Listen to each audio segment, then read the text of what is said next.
بسم اللہ الرحمن الرحیم۔ السلام علیکم دوستو۔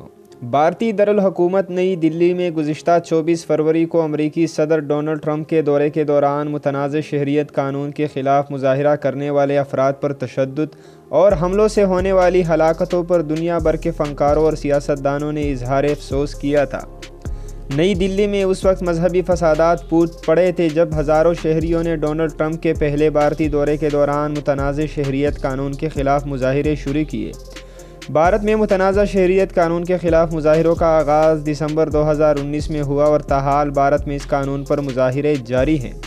اگرچہ متنازع شہریت قانون کے خلاف ہونے والے مظاہروں کے دوران پہلے بھی متعدد ہلاکتیں ہو چکی ہیں، تاہم 24 فروری کو ہونے والے مظاہروں کو ختم کرنے کے لیے مظاہرین پر ہونے والے حملوں اور تشدد میں 42 سے زیادہ ہلاکتیں ہوئی۔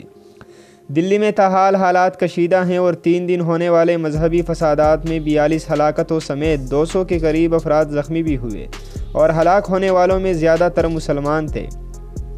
پرتشدد مظاہروں کے دوران مسلمانوں کے علاوہ ہندو اور دیگر مذاہب کے لوگ بھی مارے گئے اور ان مظاہروں پر جہاں بالی ووڈ شخصیات نے اظہار افسوس کیا، وہیں امریکہ سمیت دیگر ممالک کے سیاسی رہنماؤں نے بھی اس افسوس کا اظہار کیا تھا۔ نئی دلی میں پرتشدد ہنگاموں اور مذہبی فسادات کے بعد کینیڈا نے اپنی شہریوں کو بھارت کا سفر کرنے سے بھی روک دیا تھا۔ نئی دلی کے مذہبی فسادات پر کوئی بیان نہ دینے والی شخصیات میں بالی ووڈ کی معروف اداکارہ پرینکا چوپڑا بھی شامل ہیں اور ان کی خاموشی پر پاکستانی اداکارہ ارمینا خان نے حیرانگی کا اظہار کیا ہے۔